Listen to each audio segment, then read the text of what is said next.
आज के इस वोकेशनल पेपर में जिसमें हम लोग फर्स्ट यूनिट इस पेपर की स्टार्ट कर रहे हैं और स्क्रीन पर आप देख पा रहे होंगे the name of the vocational paper is tourism and heritage management. I think this is one of the most important topic and paper that have been selected by the college as your vocational paper because Agra is one of the most important tourism place all over the India. I'm quite sure, and you will also be agree, that if anybody plans to visit to India, must have Agra in his listing. You know, the reason is Taj Mahal, which is among seven wonders of the world. तो tourism and heritage एक बहुत important topic है जिसके बारे में पढ़ने मिलेगा और हम इसके बारे में जानेंगे. इससे पहले कि हम इसको स्टार्ट करें, जैसा मैंने स्टार्टिंग में भी आपको बताया था, पहला पेपर जब स्टार्ट किया था तो मैंने आपको बताया था कि जब भी आप कोई चीज स्टार्ट करते हैं पढ़ने के बारे में तो सबसे पहले आपको उस अ, जो बुक है या चैप्टर है या कोई सब्जेक्ट है उसके लिए नॉमिनेशन में यूज किए गए कॉमन सिस्टम में यूज किए गए हर एक शब्द की एक अपने आप में बहुत डीप इम्पोर्टेंस होती है. यह वोकेशनल पेपर है, मतलब व्यवसायिक शिक्षा से संबंधित paper. Tourism and heritage management. अब टूरिज्म एंड हेरिटेज मैनेजमेंट का व्यवसायिक शिक्षा से क्या मतलब है? तो आप जानते हैं टूरिज्म एंड हॉस्पिटैलिटी एक सेक्टर है, वर्ल्ड का बहुत बड़ा बिजनेस का एक सेक्टर है जिसमें होटल से लेके आपका कुछ बहुत सारे कंट्रीज तो ऐसे हैं, जैसे कुछ एक मैं नाम ले सकता हूँ, स्विट्जरलैंड है जो टूरिज्म पे ही डिपेंड है. वहाँ पे कोई बहुत ज्यादा एग्रीकल्चर प्रोडक्ट्स नहीं होते कि मेन इंडस्ट्री जो है वो टूरिज्म है. इसी तरीके से वर्ल्ड में बहुत सारे कंट्रीज हैं. आपको मालूम है पिछले टाइम श्रीलंका का जो हाल हुआ कोरोना के बाद, टूरिज्म इंडस्ट्री वहाँ की बहुत बुरी तरीके से प्रभावित हुई और वो कंट्री दिवालिया हो गया. तो टूरिज्म अपने आप में एक बहुत इंपॉर्टेंट चीज है. नेक्स्ट आता है हेरिटेज. हेरिटेज होती है विरासत. हमें जो कुछ मिला है अपने एंसेस्टर्स से उसको हम विरासत कहते हैं. उसे हम कैसे रखें मेंटेन, किस तरीके से उसे मैनेज कर पाए, ये चीज हम इस पेपर में पढ़ेंगे. आप लोग क्लियर सुन पा रहे हैं ना सभी?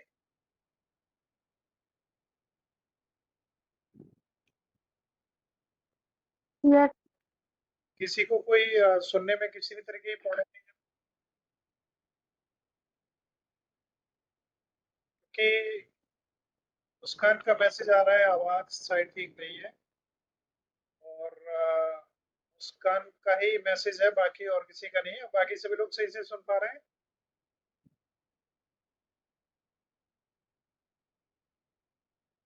वॉइस डिस्टर्ब है मोनिया के. So today we are going to start our semester fourth vocational paper, that is tourism and heritage management unit 1, and it is of course part 1. Your this paper is important because you know the credits of this paper will be counted into your SGPA and CGPA, and this paper is of three credits. One credit is for theory and two credits are for practical. Now, what type of practicals will be in your tourism and heritage management? You will be able to uh, know after seeing your units and their contents, how it is managed, what type of practicals and theory will be. And you need to know what is the paper code. It is B99113. So you must keep it in mind. Okay. So what was the code of your co-curricular course?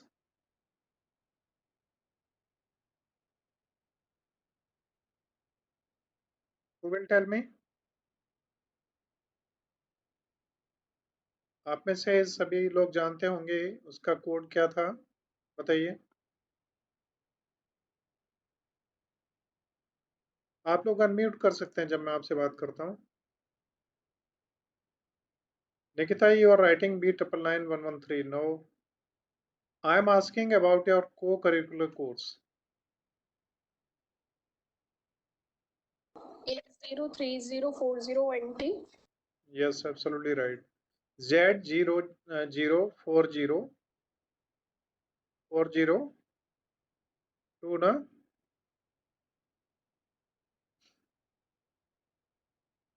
चलिए मैं आगे बढ़ता हूँ। देखिए, अब मैं इससे पहले कि इसको आगे बढ़ाऊं, मैं एक बार आपके साथ स्क्रीन एक शेयर कर रहा हूँ जिसमें आप कंप्लीट कंटेंट्स देख पाएंगे, और मैं इसको ग्रुप में भी डाल दूंगा जहाँ से यस इट वाज Z0404001, है ना। तो कंटेंट्स भी मैं आपको उसमें शेयर कर दूंगा। फिलहाल मैं आपको एक ब्राउज़र में दिखा रहा हूँ आपका सिलेबस। देखिए, यहाँ आप देख पा रहे होंगे इसमें, this is your title of the course, tourism and heritage management. Now, tourism heritage sector India में अभी क्या हुआ है, जब से ये नया सिस्टम पूरा डेवलप हुआ है, और जब से आपकी जो स्टडी है वो क्रेडिट बेस्ड हो गई है, तब से बहुत सारे एजुकेशन में चेंजेस हुए हैं। उन्हीं के तहत एक काफ़ी इम्पोर्टेंट चेंज है कि तमाम तरीके की जो एजुकेशन है उसको अलग अलग सेक्टर्स में बांट दिया गया है। जैसे electronics sector council of India, है ना। इसी तरीके से ये आपका टूरिज्म एंड हेरिटेज सेक्टर है जिसमें आप इस कोर्स को पढ़ेंगे। और ये कोर्स अपने आप में इंडिपेंडेंट एंड प्रोग्रेसिव दोनों है। अब आप लोग बताएंगे इंडिपेंडेंट और प्रोग्रेसिव का मतलब क्या होता है? किसी को मालूम हो तो बताइए। You must know everything about your course which you are going to study, because sometimes what you have studied is not important. Important is that how much you know about your course.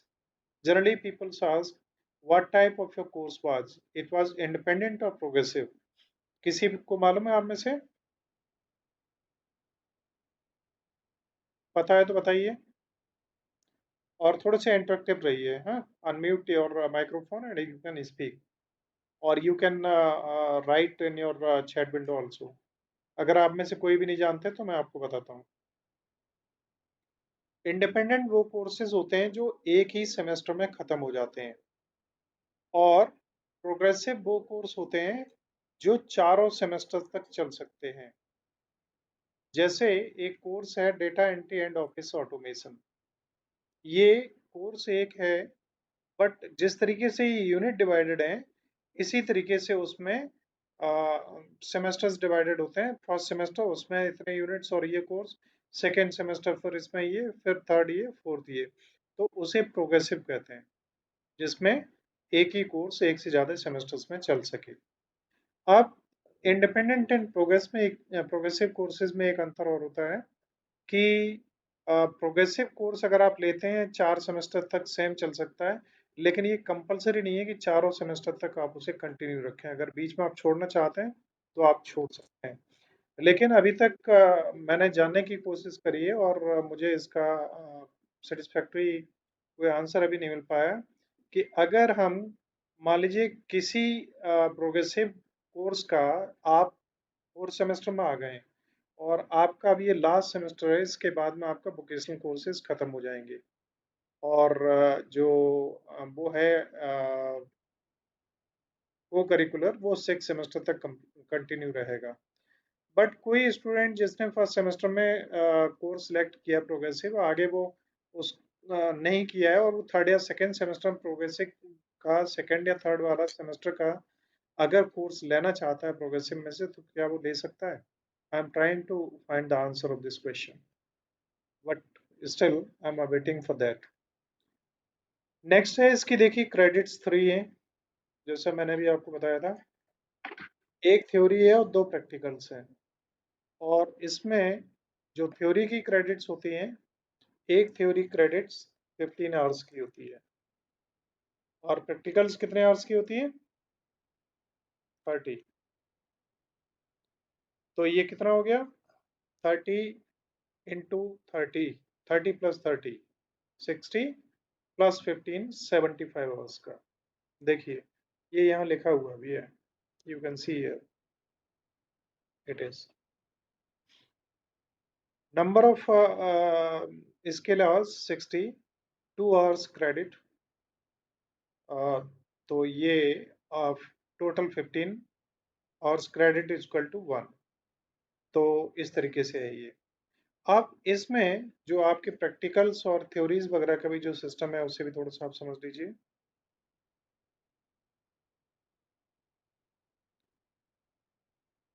तो इसमें देखिए, first आपकी जो unit है that is a brief survey of history and culture of India.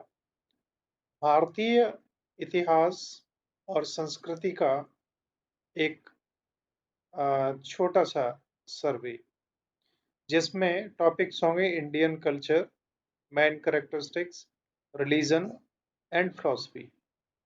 Indian culture हमारी जो है उसके मेन कैरेक्टरिस्टिक्स क्या है, रिलीजन एंड फिलॉसफी क्या है, फिर इसमें वैष्णविज्म क्या है, शिवाइज्म क्या है, बुद्धिज्म क्या है, जैनिज्म क्या है, एंड वेदांत फिलॉसफी क्या है।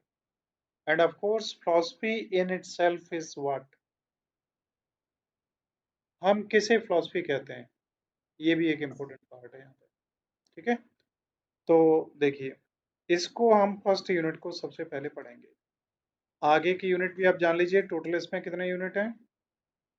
सेकेंड यूनिट है Indian art and architecture, third है meaning and concept of tourism, और फोर्थ है हेरिटेज, और फिफ्थ है conservation of heritage sites and monuments, और सिक्स जो है वाइवा वॉइस है वो। तो वाइवा वॉइस में आप जानते हैं कुछ पढ़ाना नहीं है, आपने जो कुछ पढ़ा है वो हमें जानना है आपसे कि आपने कितना जाना है। आपसे कुछ क्वेश्चन पूछे जाएंगे, उसके आधार पे आपका मार्किंग होगी। अब इसमें मार्किंग पैटर्न नहीं दिया है। मार्किंग पैटर्न मैं आपको बताता हूँ। इसमें क्या होता है कि ये टोटल मार्क्स 100 का होता है और इसका यूनिवर्सिटी एग्जाम नहीं करवाती।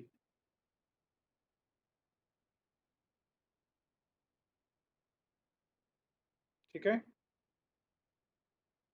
तो इसमें एग्जाम का जो पैटर्न होता है वो 60 मार्क्स इंटरनल होता है एंड 40 मार्क्स एक्सटर्नल होता है। इसका मतलब ये है आपका जो एग्जाम होगा online, that will be of 40 marks and 60 marks will be internal. तो ये एक आउटलाइन है आपके इस कोर्स का। इसके बारे में अगर किसी को कुछ जानना है तो आप पूछ लीजिए, उसके बाद में सीधा आपके फर्स्ट यूनिट की स्टडी में पहुंचता है। कोई क्वेश्चन हो किसी का तो पूछ लीजिए।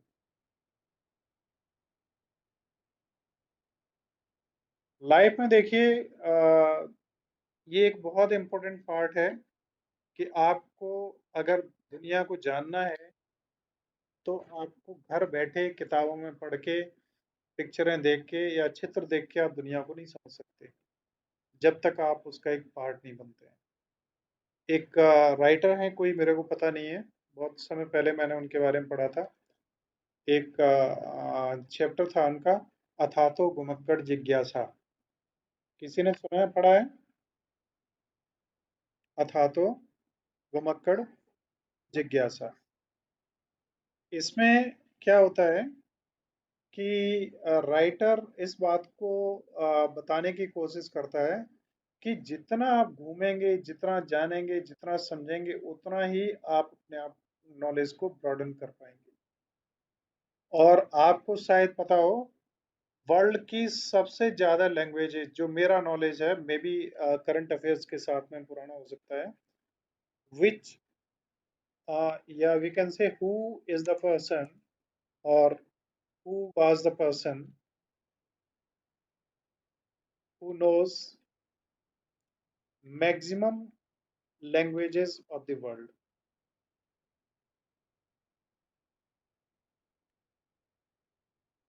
आप देखिए गूगल में सर्च करके जान सकते हैं। मैं फिर आपसे कहता हूँ जब आप पढ़ रहे होते हैं तो गूगल की सर्चिंग में न जाएं, आप अपने दिमाग पे जोर डालें। मैं भी आपके मेरे दिमाग में अगर ऐसे कोई प्रश्न आते हैं तो उनका प्रश्न करने से पहले मैं उत्तर ढूंढ के आपको सटीक उत्तर दे सकता हूँ, लेकिन मैंने जहाँ तक जो पढ़ा है मैं उसके आधार पर आपसे केवल बात करता हूँ। तो आपको मैं बताऊंगा कि हमारे जो ईस्टर्न स्टेट्स हैं उनमें तिब्बत में एक कुली था, या जिसे गाइड कहें।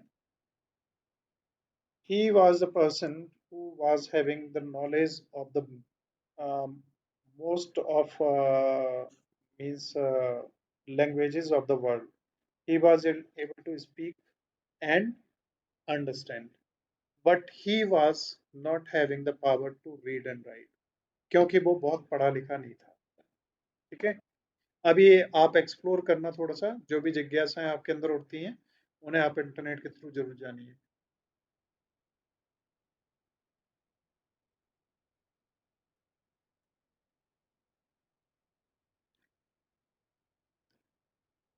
क्वेश्चन अगर किसी का भी हो बीच में तो आप पूछ सकते हैं। अब मैं आगे बढ़ता हूँ। बहुत सारे ऐसे लोग हैं जिन्होंने बहुत कोई फॉर्मल एजुकेशन नहीं ली, लेकिन उनके पास में गॉड गिवन गिफ्ट कुछ ऐसे हैं। उन्हीं में से वर्ल्ड में एक लेडी जिसने सुपर कंप्यूटर को हराया, यू नो हर नेम?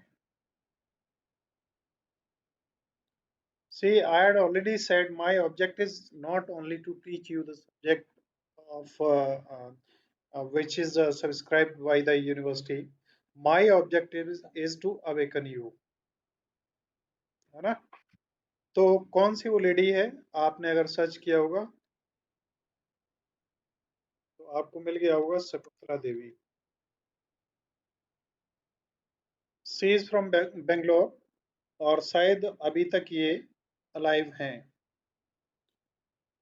देखिए मेरा फील्ड बदल गया एजुकेशन का, मैं किसी और फील्ड में चला गया जहाँ पे एजुकेशन कोई ज़रूरत ही नहीं, और फिर इधर वापस हुआ हूँ। तो ये मेरे कुछ समय पहले तक की सूचनाएं हैं। जैसे आप चैट जीपीटी में जाते हैं तो वो कहते हैं 2021 तक का नॉलेज है, उसके आगे जो डेवलपमेंट्स हुए हैं वो उसके बारे में उन्हें जानकारी नहीं है। तो ऐसे ही मैं आपसे कहता हूँ कि अगर और भी कोई है, जैसे आपको एक छोटा सा बच्चा है जिसको कुछ गूगल बॉय के नाम से भी जाना जाता है ना? तो शकुंतला देवी ने सुपर कंप्यूटर को कंप्यूटिंग में हराया था। और बड़ी बात ये थी कि शकुंतला देवी ने कभी कोई फॉर्मल एजुकेशन बहुत हाई लेवल के लिए हो ऐसा कुछ भी नहीं था। कैसे हुआ, क्या हुआ, दीज आर द थिंग्स। और आप सभी के लिए एक दिक्कत यही है कि इन्हीं क्वेश्चंस इन्हीं पेपर्स में आप अच्छे मार्क्स के आए, इतना ही आपके लिए बहुत है। आगे बढ़ते हैं। What's next slide? देखिए, कंपोनेंट्स ऑफ यूनिट। अब इस यूनिट में आप क्या क्या पढ़ेंगे? मैंने अभी इससे पहले भी आपको दिखाया था। First is, and it says you will study in this unit, that is a brief survey of history and culture। हमारे इतिहास और हमारी जो परंपरा, सभ्यता, संस्कृति है उसका आप संक्षिप्त परिचय जानेंगे। brief survey of history and culture of India, that is repeated once again, and it is the topic in itself. And next, it have been explored in the following terms, that is Indian culture. We will study brief survey of history and culture of India in aspect of Indian culture, in aspect of man characteristics, religion and philosophy. Then what is Vaishnavism? वैष्णव क्या है, इनका मत क्या होता है, इनके जीवन का लाइफ स्टाइल क्या है, और इन्हें किन को ये भगवान मानते हैं और क्या है सब कुछ। शिवाइज्म, बुद्धिज्म, जैनिज्म, वेदांत फिलोसफी। आप इन सब शब्दों से परिचित हैं, मेरे को ज़्यादा बताने की ज़रूरत है। नेक्स्ट में हम बढ़ते हैं। Here you can C a brief survey of history and culture of India. अब हमारा जो इंडियन सिविलाइजेशन है, ये हमारी सबसे पुरानी सिविलाइजेशन कही जाती है, जो हजारों हजार साल पुरानी है ना। इसकी अगर हमें स्टडी करनी है तो हमें बहुत गहराई में उतरना पड़ेगा, लेकिन हम यहाँ पे ब्रीफ स्टडी में जाएंगे और इसे थोड़ा सा पढ़ने के बाद आप जानेंगे कि किस तरीके से दुनिया के लोग हमारी जो इंडिया की हेरिटेज और कल्चर है, उसको किस तरीके से उसकी तरफ आकर्षित होते हैं, और पूरी दुनिया किस तरीके से हिंदुस्तान की कल्चर और यहाँ की हेरिटेज को एप्रिसिएट करती है। सबसे पहले हम बात करते हैं हिस्ट्री की। तो इतिहास हमारा हजारों साल पुराना है, और जब सनातन शब्द का इस्तेमाल हम लोग करते हैं तो उसका अर्थ ही अपने आप में ये है कि that ever not born and not to die, न जो कभी पैदा हुआ था और न जो कभी खत्म होगा। बाकी के धर्मों का जिक्र है कि किस ईयर में आए वो, कब उनका उदय हुआ और उनकी क्या पोजीशन है। Indian culture is incredibly diverse owing to its multi-ethnic, multi-linguistic, multi-religious population. हमारी जो भारतीय कल्चर है, उसमें बहुत सारी जातिवाद जातियाँ, बहुत सारे धर्म, बहुत सारी भाषाएं और बहुत अलग अलग तरीके का रहन सहन खान पान और सब कुछ इसमें सम्मिलित है। It can be broadly divided into several की पॉइंट्स। अब हमारी जो पिछली इस पे एक बार ध्यान दीजिए, हम क्या पढ़ रहे हैं। सॉरी, देखिए, brief history about culture and this one. एक मिनट आगे बढ़ता हूँ। तो यहाँ पे हमने ये जो देखा था कि अपने multi ethnic, multi linguistic and multi religious, इन चीज़ों के आधार पर हमारी हिस्ट्री को हम किस तरीके से डिवाइड कर सकते हैं और कल्चर को हम कैसे डिवाइड कर सकते हैं। तो सबसे पहले हम क्या पढ़ रहे हैं, हिस्टोरिकल कंसेप्ट्स। हिस्टोरिकल आधार पे हम इंडिया को कितने पार्ट हैं। अब ये देखिए, ये गलती से सब्जेक्ट पड़ा हुआ है पिछली स्लाइड का। टाइम की कमी की वजह से ऐसी गलतियां हो जाती हैं, है ना। तो यहाँ पे देखिए, पहला है एंशियंट इंडिया, प्राचीन भारत। प्राचीन भारत में इंडस वैली सिविलाइजेशन के बारे में आपने सुना होगा। ये अर्लीस्ट, सबसे पहली पहचानी गई ऐसी सभ्यता है जो बिफोर क्राइस्ट, ईसा से भी 2500 साल पुरानी है। और इस पीरियड में मतलब आज से 2023 में हम चल रहे हैं, प्लस 2500 और इसमें आप जो जोड़ दीजिए, तो 4823 साल पहले तक किस तरीके से हमारे शहर बसे थे, उनकी प्लानिंग किस तरीके से थी, उनमें व्यापार किस तरीके से होता था, और किस तरीके से हिंदू संस्कृति जो है उस समय हमारी चलती थी, और उस पीरियड को वैदिक पीरियड के नाम से जाना जाता है। नेक्स्ट है classical India. During this period which includes the Maurya and Gupta empire. तो मौर्य और गुप्त ये कब आए, आपको मालूम है, ये टाइम आचार्य चाणक्य का था। वो पीरियड रहा है जिसमें साइंस, मैथमेटिक्स, फिलोसफी और तमाम जो हमारी चीज़ें बहुत डेवलप थी, और ये काफ़ी अच्छी तरीके से फ्लोरिश हुई। फिर हम मेडिवल इंडिया की बात करते हैं। तो मेडिवल इंडिया में बहुत सारी डायनेस्टीज एंड एम्पायर्स, जिसमें दिल्ली सल्तनत और मुगल एम्पायर जो बहुत खास थे, उनका दौर भी आया। मतलब मध्यकालीन इंडिया, मध्यकालीन भारत में डायनेस्टीज एंड एम्पायर्स आप लोग जानते हैं ना क्या होते हैं, जानते हैं ना। आप लोग जब मैं कोई प्रश्न पूछता तो माइक्रोफोन ऑन करके बोलिए। डायनेस्टी मीन्स क्या होता है। एम्पायर होता है साम्राज्य, और डायनेस्टीज होती हैं जिनमें हम मीन्स वन टू नेक्स्ट, एक ही फैमिली में वो हमारा जो साम्राज्य है वो, या राज्य पीरियड है, जो राजकाल काज है वो आगे बढ़ता रहता है ना। इंक्लूडिंग दिल्ली, तो इसमें दिल्ली सल्तनत थी, मुगल एम्पायर थी जिसमें बहुत सारे मुगल एम्परर्स आए और गए, या तो वो एक्सपायर हुए, या वो लड़ाई मारे गए, या उन्हें छोड़ के जाना पड़ा। इसी में पर्सियन और इस्लामिक पीरियड भी रहा, और इसी में विजय अंगारा एम्पायर, जो मराठा कॉन्फेडरेसी का एक इम्पोर्टेंट पार्ट था, इसी समय का पीरियड रहा। अब विजय अंगारा एम्पायर क्या था, इसके बारे में अगर आप पढ़ेंगे तो ये साउथ इंडिया में था, जिसमें गोवा से लेके कर्नाटका, इधर तमिलनाडु, और काफी लंबे एरिया में इनका साम्राज्य था। मैं चूंकि आपको सब्जेक्ट तक अभी सीमित रखना है, और आपका सब्जेक्ट कंप्लीट करना है with in very short period, इसलिए मैं बहुत चीज़ों को बहुत ज़्यादा डीपली एक्सप्लेन करके नहीं चलूंगा। अगर आप कोई क्वेश्चन पूछेंगे तो आंसर जरूर दूंगा। नेक्स्ट आता है हिस्ट्री हमारी। It can be broadly divided into several keys. अभी हमने पढ़ा था अपने फर्स्ट पार्ट जो था, जो अभी आपने देखा था, हिस्ट्री था, ब्रीफ हिस्ट्री। और उसके बाद में अभी हम आ रहे हैं कि हिस्ट्री को ही लगातार पढ़ रहे हैं। इसके हमने पहले एंशियंट पढ़ा, फिर मेडिवल पढ़ा, और फिर अभी हमारा कॉलोनियल पीरियड आया। 18th सेंचुरी में अंग्रेजों का साम्राज्य स्थापित हुआ है इंडिया में। और आपको मालूम है कब अंग्रेज पहली बार आए थे और पहला युद्ध कौन सा हुआ था? कितने लोग जानते हैं? किसी को मालूम है तो बताइए। Which was the first battle fought between Indian and the Britishers? It was 1857, Battle of Plassey. and 1857 I think, na? And 757. at Plassey in Bengal, as far as my knowledge is concerned. You can confirm it later. Sir, it is 1757.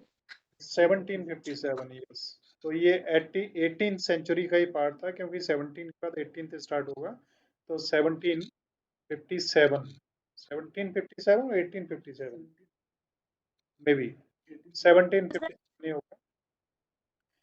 First war था, उसमें आपको मालूम है कि नवाब सिराजुद्दौला था वहाँ का, जो नवाब था वो, और इसका जो सिपह सलार था कासिम, उसने अपने नवाब के अगेंस्ट रिवोल्ट किया था और अंग्रेजों से मिल गया था, और बाद में अंग्रेजों ने उसे भी मरवा दिया था।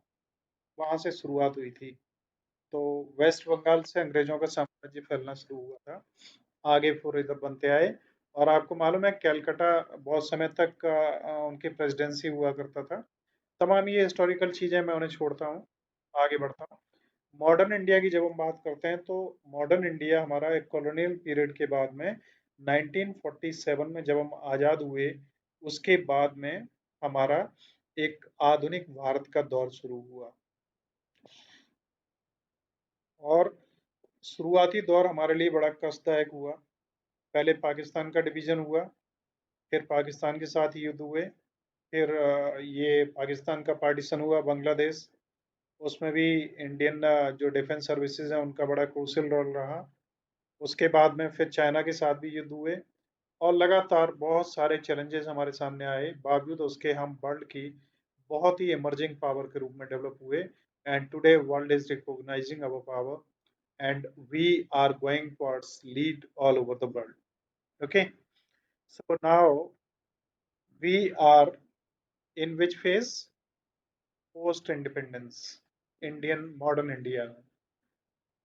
तो मॉडर्न इंडिया के बाद में ये था हमारा historical. Now we will means study about our cultural aspects, and in short we will study our culture here.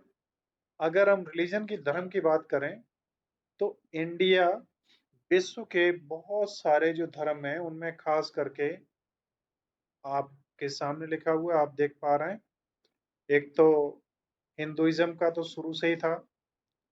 हमारी जो अर्ली सिविलाइजेशन थी इंडस वैली की। नेक्स्ट बुद्धिज्म, महात्मा बुद्ध के साथ में डेवलप हुआ। जैनिज्म, महावीर जैन के साथ में स्टार्ट हुआ। और सिखिज्म, जिनमें गुरु नानक देव जी और गुरु तेग बहादुर जी वगैरह रहे। मुस्लिम्स में आपको मालूम है, मुस्लिम धर्म का यहाँ मतलब यहाँ से बर्थ प्लेस तो नहीं है, बट मुस्लिम धर्म को यहाँ पे काफी हिंदुओं के बाद में नेक्स्ट रिकॉग्नाइज जो और वो है पॉपुलेशन, वो मुस्लिज्म की है। और उसके बाद क्रिश्चियंस लोग भी हैं। इसके अलावा भी इंडिया में अदर कम्युनिटीज के लोग हैं। और आपको मालूम है पर्सियंस जो हैं इंडिया में बहुत कम हैं, बहुत कम है। और लेकिन बावजूद इंडिया की जो टोटल हम कहें बिजनेस, टाटा वगैरह जो हैं, ये उसी उससे आते हैं रिलेटेड। और बिजनेस के फील्ड में पंजाब का जो सिंध प्रांत था, उससे आए हुए जो लोग थे इंडिया में एस्टेब्लिश हुए, तो सिंधियों का भी बड़ा कब्जा है बिजनेस पे।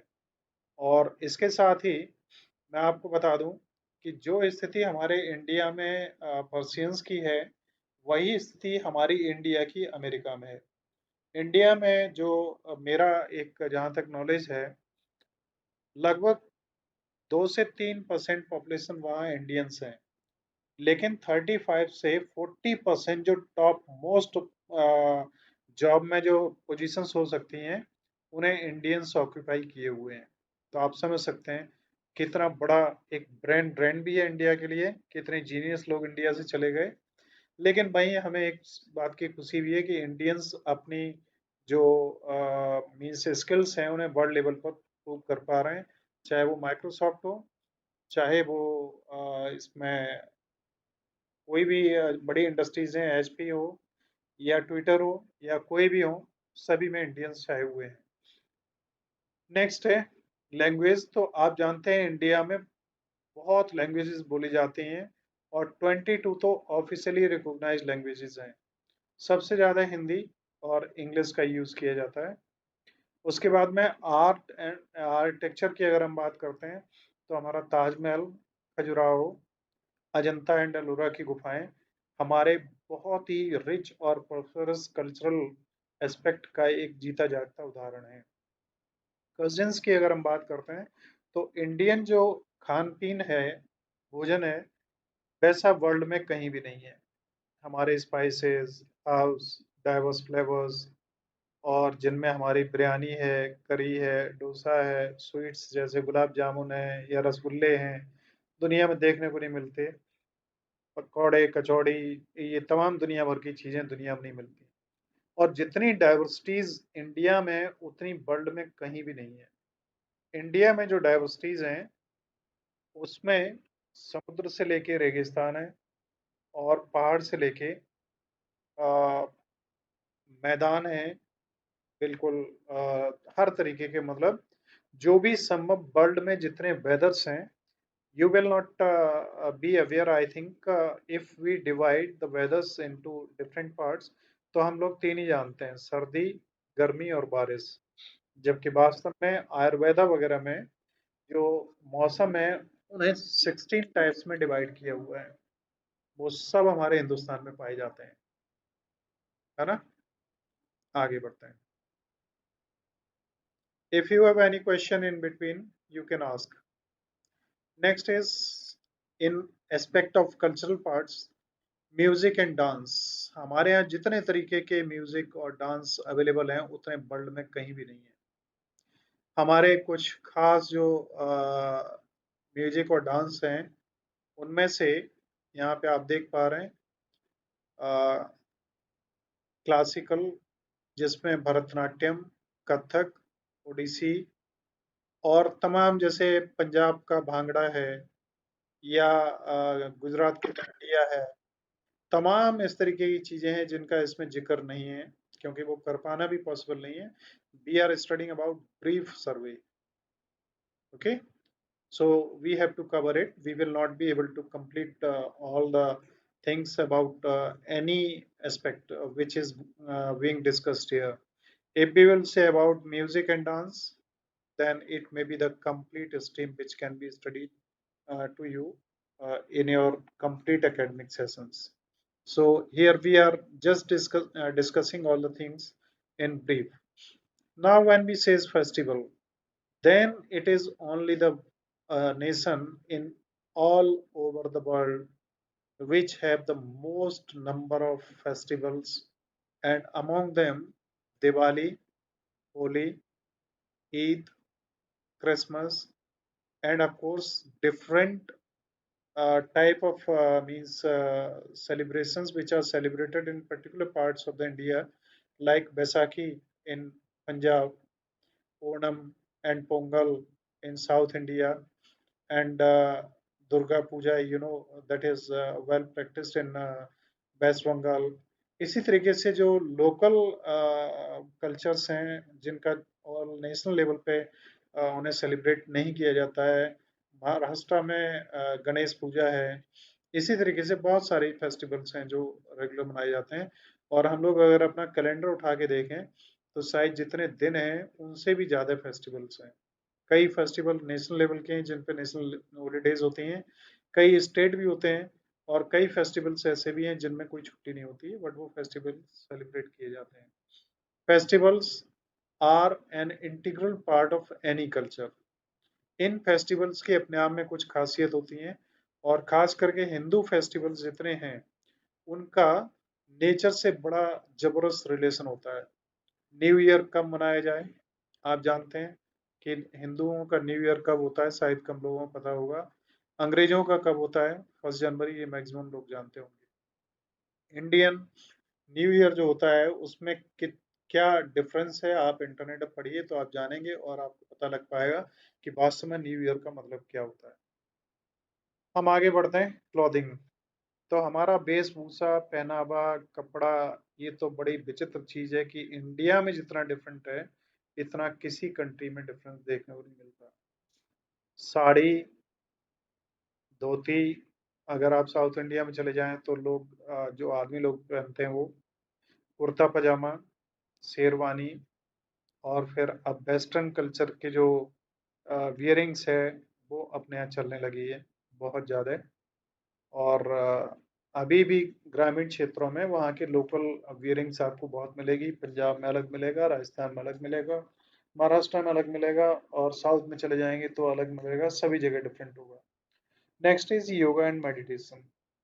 Yoga and meditation is the development which took part in Indian civilization, and then further it was introduced to all over the world. And these are those practices which takes you towards live a life that can be said to be as holistic life. ठीक है?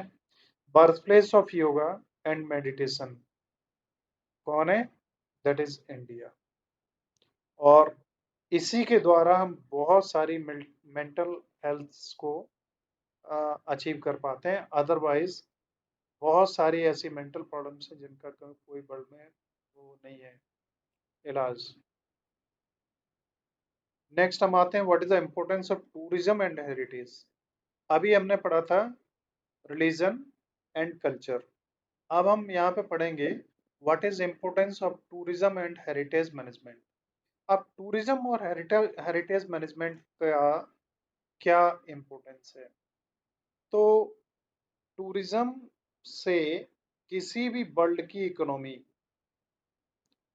बहुत boost होती है।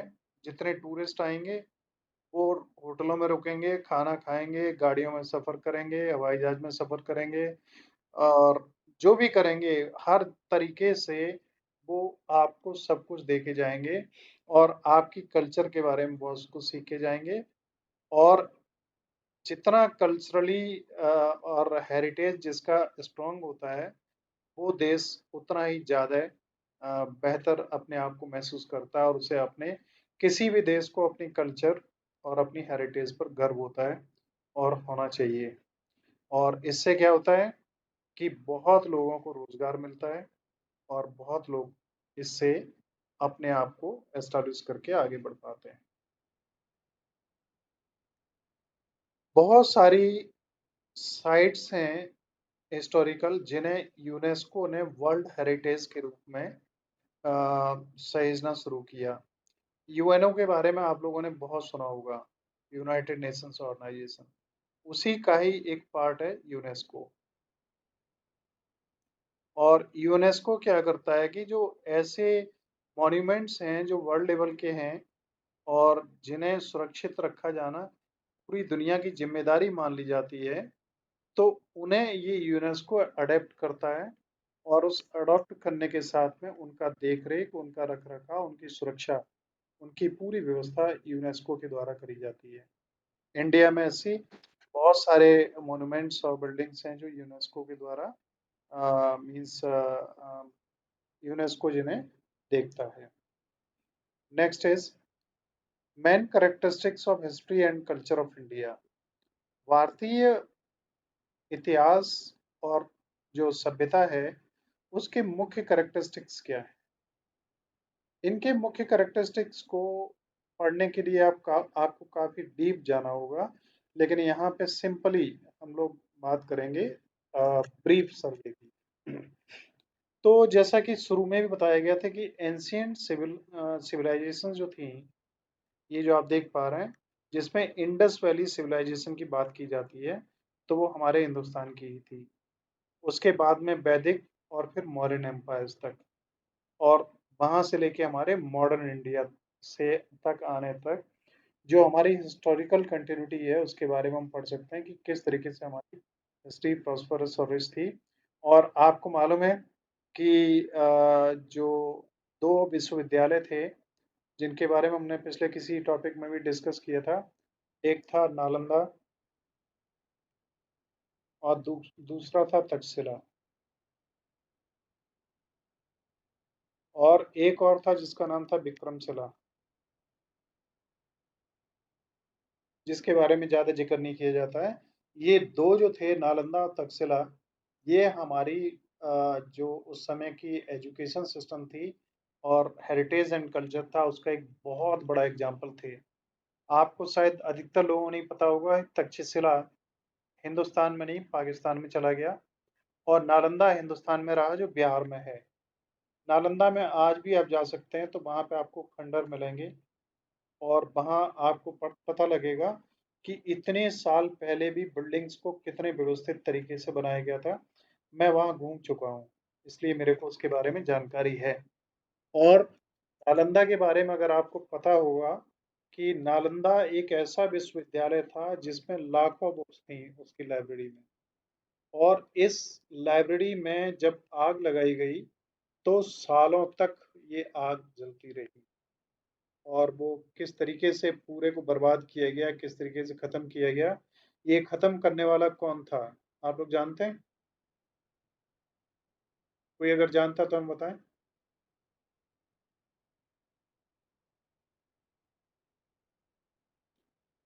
एक नाम था Bakhtawar.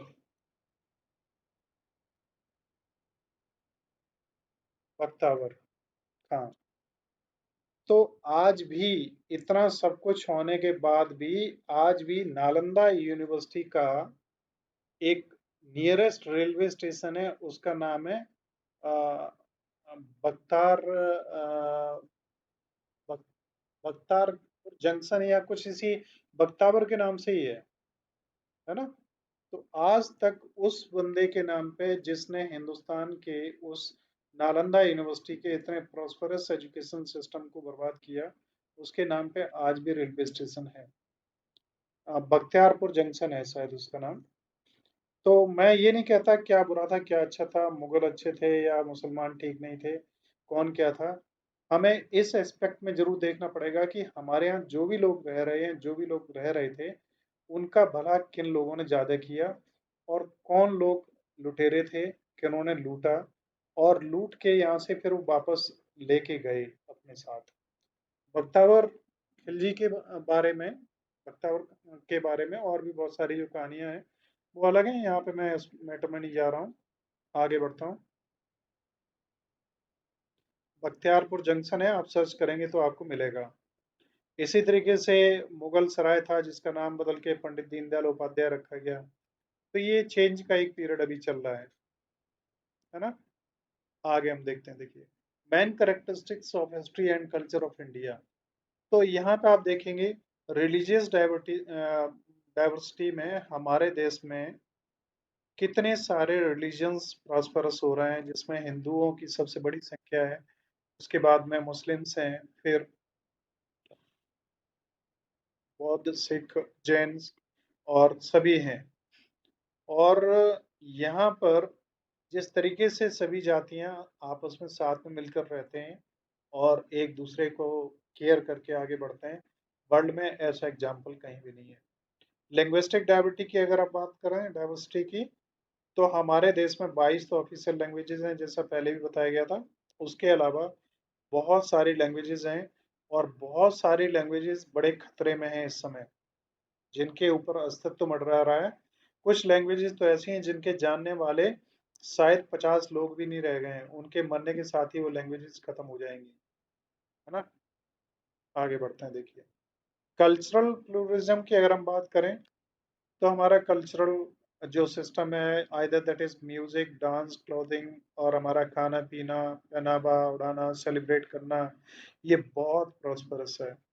Art and architecture की बात करें तो पहले भी हम कर चुके हैं। ताजमहल, कुतुब मीनार, लाल किला और तमाम साउथ के टेम्पल्स, ये सब हमारी बेस्ट आर्किटेक्चर एंड आर्ट के बहुत बड़े एग्जाम्पल्स हैं। कजिन्स की हम बात करते हैं तो इंडियन जो, ये फिर वही चीज़ें लगभग रिपीट हो रही हैं जो हमारी, बहुत ही प्रॉस्परस हमारा खान पीन। और विशेष ध्यान रखिए, हमारा जो खाना पीना है उसका वेस्टर्न वर्ल्ड से बहुत डिफर है, और वजह भी है। आप में से ज़्यादातर लोग नहीं जानते होंगे कि जो आप घर में अपने फ्रिज यूज़ करते हैं, फ्रिज को डेवलप सबसे पहले किसने किया था और इसका ऑब्जेक्टिव क्या था, कोई बताएगा आप में से? कोई भी अगर बताना चाहता है तो बताइए। फ्रिज का ऑब्जेक्टिव ठंडा रखना नहीं था, फ्रिज का ऑब्जेक्ट था गर्म रखना। मतलब टेम्परेचर को 15, 18, 20 डिग्री तक बना के रखना, या 5, 7 डिग्री तक बना के रखना। क्योंकि वेस्टर्न जो कंट्रीज हैं उनमें बहुत ही ज़्यादा टेम्परेचर -50 तक भी चला जाता है। ऐसे में तमाम सारी दवाइयाँ, तमाम सारी चीज़ें बिल्कुल यूजलेस हो जाएंगी। तो वहाँ टेम्परेचर प्लस में रखने के लिए इसको डेवलप किया था, और इंडिया में इसको माइनस में रखने के लिए हम लोग यूज़ करते हैं। तो फ्रिज में रखने के बाद में बहुत सारे हमारी जो चीज़ें होती हैं हमारी सब्जियों में, खाने में, वो चीज़ें डिस्ट्रॉय हो जाती हैं और उनसे हमें नुकसान ही होता है। जब हमारे पास सब चीज़ें फ्रेश अवेलेबल हैं तो हम क्यों इस तरह की चीज़ों को यूज़ करते हैं। पैक्ड प्रोडक्ट खाना वेस्टर्न जो कंट्रीज हैं उनकी बेबसी है, क्योंकि वहाँ बर्फ़ की वजह से कुछ उगता ही नहीं है और यहाँ सब कुछ फ्रेश पैदा होता है। उसके बाद भी हम पैक्ड फूड खाते हैं।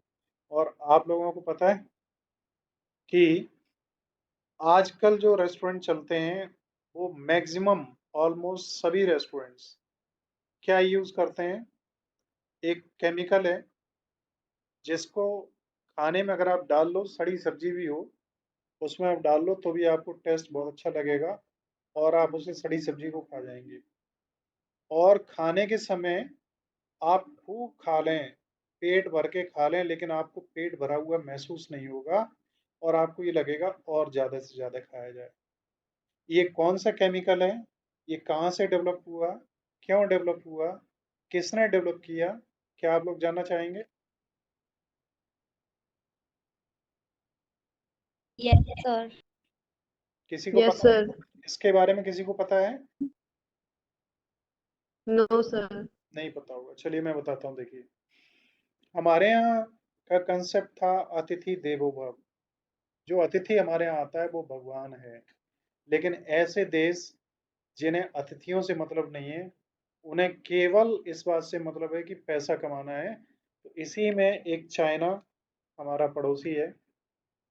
चाइना में एक रेस्टोरेंट था। तो रेस्टोरेंट का मालिक इस बात से परेशान रहता था कि रेस्टोरेंट में उसके यहाँ जो लोग आते हैं वो बैठते हैं, थोड़ा बहुत खाते हैं और चले जाते हैं। और वो किसी भी तरीके से सेल बढ़ाना चाहता था। तो उसने विचार ये किया कि क्या कोई ऐसा तरीका नहीं हो सकता है जिससे ग्राहक अगर कम भी आए तो ज़्यादा खाना खाएं, और हमारा जो खाना खराब होता है उसे कैसे बचाया जाए। तो एक केमिकल डेवलप हुआ जिसे कहते हैं मोनो सोडियम ग्लूटामेट।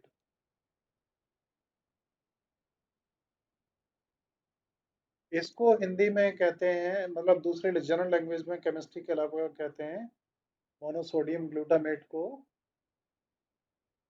मैं भी भूल रहा हूँ, आप लोग इंटरनेट पे सर्च कर लेना, मेरे दिमाग में रखा है लेकिन आ नहीं रहा है अभी।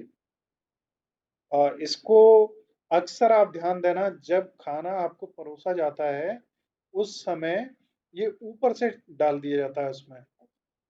हाँ, अजीनो मोटो। ठीक है, AJINO और MOTO, अजीनोमोटो। ये अजीनोमोटो नाम ही शायद उस व्यक्ति से जुड़ा हुआ है जिसने इस चीज को डेवलप किया था। ठीक। तो यहाँ इनका ऑब्जेक्ट किसी का हित करना नहीं था, अहित ही करना था। और चाइना के वही सिस्टम आज भी जारी है, किसी भी पड़ोसी से अच्छे संबंध नहीं है, सभी की जमीन को हड़पना, लोगों को परेशान रखना। चाइना में जो लोग हैं वो एक तरीके से कैद में रह रहे हैं, उन्हें कोई स्वतंत्रता नहीं है। आप यहाँ पे फेसबुक और ये ट्विटर और ये सब व्हाट्सएप यूज करते हो, चाइना में ये कुछ भी नहीं चलते हैं। आपको मालूम है कि चाइना में इन पे बैन है? कितने लोग जानते हैं? Yes. चाइना में आप अपने भगवान की फोटो नहीं लगा सकते, अपनी मूर्ति नहीं लगा सकते। अगर कुछ भी लगाना तो जो मायो हुआ हुआ था वहां पे, उसी की स्टेचू और मूर्तियां आप लगा सकते हैं। मुस्लिम नमाज नहीं पढ़ सकते। और इवन जो मैंने पढ़ा था वो मैं जानता हूँ कि वहाँ पे क्या था कि मुस्लिम नाम रखना भी अब वहाँ के लिए दिक्कत वाली चीज हो गई है। और यहाँ वहाँ पे एक कास्ट होती है जिसे उइगर मुस्लिम्स कहते हैं।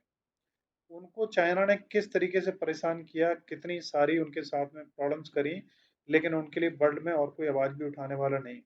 क्योंकि पाकिस्तान के पास में ज़्यादा वो है कि मुस्लिम्स को आवाज़ उठाना, और पाकिस्तान चाइना का फ्रेंड है, वो उस पर कुछ कहेगा नहीं। फिलहाल हमारा जो टॉपिक है हम उस पर वापस आते हैं। कोई क्वेश्चन अगर किसी का भी हो तो बीच में आप पूछ सकते हैं। नेक्स्ट हम आगे बढ़ते हैं। तो है हमारा main characteristics of history and culture of India. उसी टॉपिक को हम आगे बढ़ा रहे हैं।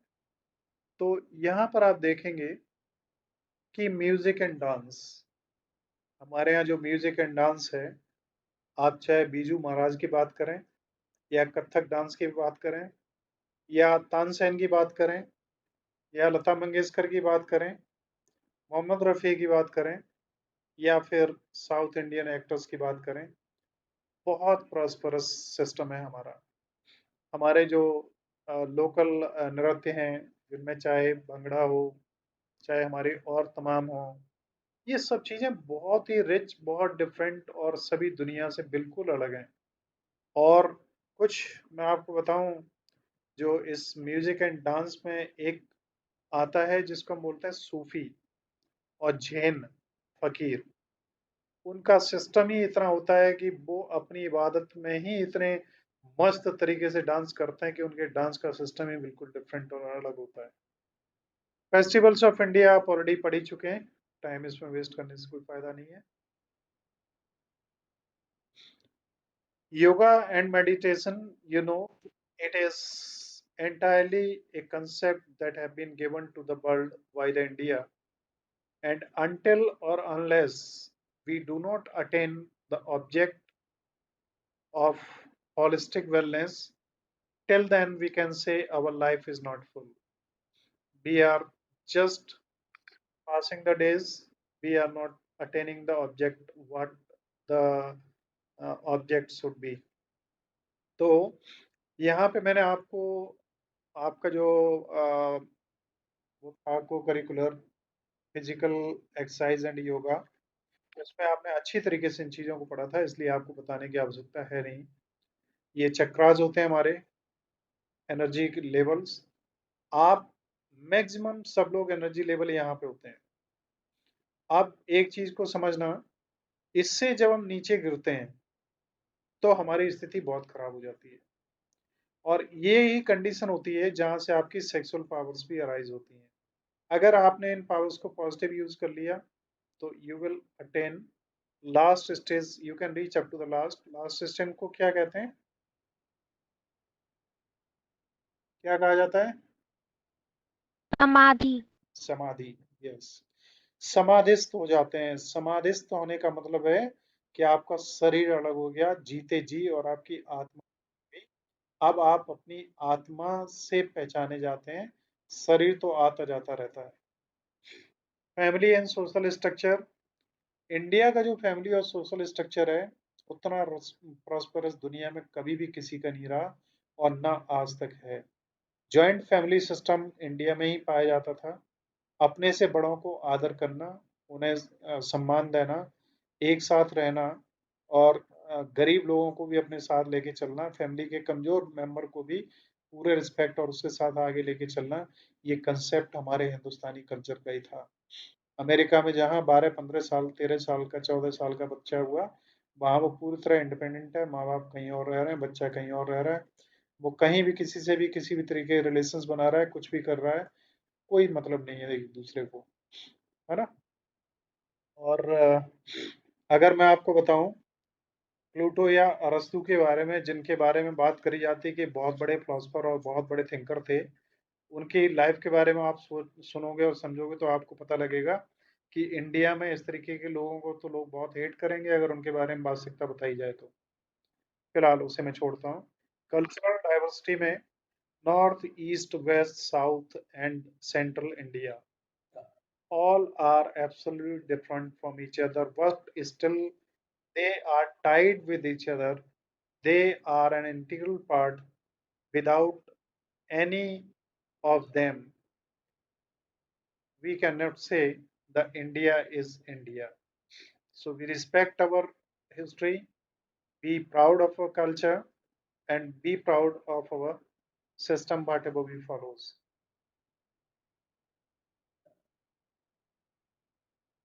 हिस्टोरिकल लैंडमार्क्स में ताजमहल, कुतुब मीनार, खजुराहो। ट्रेडिशनल प्रैक्टिसेस में वास्तुशास्त्र बहुत पहले अपने चलता था, जिसे आर्किटेक्चर कहते हैं आज।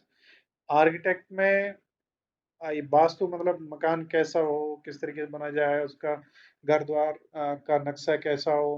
आपको जान के आश्चर्य होगा, आपको जानना चाहिए कि पुरी का जो मंदिर है साउथ में, उसकी जो विशेषताएं हैं उनके बारे में अगर आपने नहीं सुना है और मैं आपको बताऊंगा तो आप कतई विश्वास नहीं करेंगे।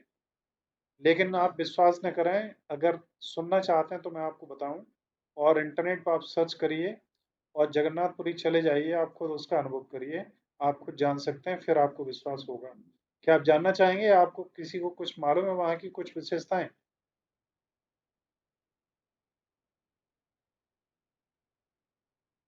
बताइए अगर किसी को कुछ मालूम है तो। दीपक, दीक्षा, मोनिया, राज, रिंकी, किसी को अगर कुछ पता है? शुभम, स्नेहा, पता है तो बताइए, नहीं तो मना करिए तो मैं आगे बढ़ूं। गौरवी पता नहीं है, मोनिया नहीं है। चलिए मैं मानता हूँ आप लोगों को नहीं पता है।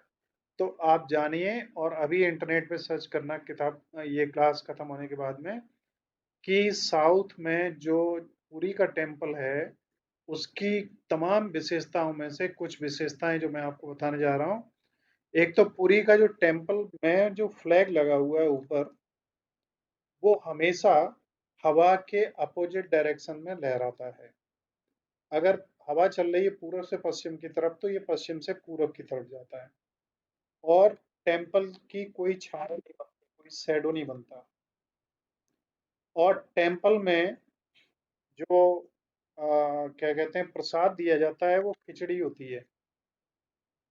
और खिचड़ी बनाने का तरीका ये होता है कि बड़े बड़े कढ़ाई होते हैं, उन्हें एक दूसरे के ऊपर रखा जाता है। 7 8 10 कढ़ाई एक दूसरे के ऊपर रखे जाते हैं। आँच सबसे नीचे वाले में जलती है। अब सबसे नीचे वाले में आँच जलती है तो सबसे ऊपर वाले के चावल सबसे पहले पकते हैं। दूसरा, ये जो मंदिर है, इस मंदिर के ऊपर से कभी भी कोई पक्षी उड़ता हुआ इसके ऊपर से नहीं निकलता है। नेक्स्ट है, इस मंदिर में जैसे ही आप स्टेप इन करेंगे और थोड़ा सा अंदर होंगे, समुद्र की लहरों की आवाजें आपको बिल्कुल आनी बंद हो जाएंगी। और उससे थोड़ा सा पीछे आएंगे तो समुद्र की लहरों की आवाजें आपको सुनाई देने पड़ने लगेंगी। ये कुछ विशेषताएं हैं, बहुत सारी इसके अलावा भी विशेषताएं हैं जिनके बारे में आप जानेंगे तो आपको जान के लगेगा कि ये बातें केवल हवा में करने वाली नहीं है। इनका आप एहसास करिए, जाइए, देखिए और उन्हें समझिए। मैं आपको बताना चाहूंगा, मैंने देखा है गोलकोंडा फोर्ट। ये हैदराबाद में है। यहाँ निजाम जब हुआ करता था तो आप भी अगर अभी जाएंगे तो अब तो सब टूट चुका है।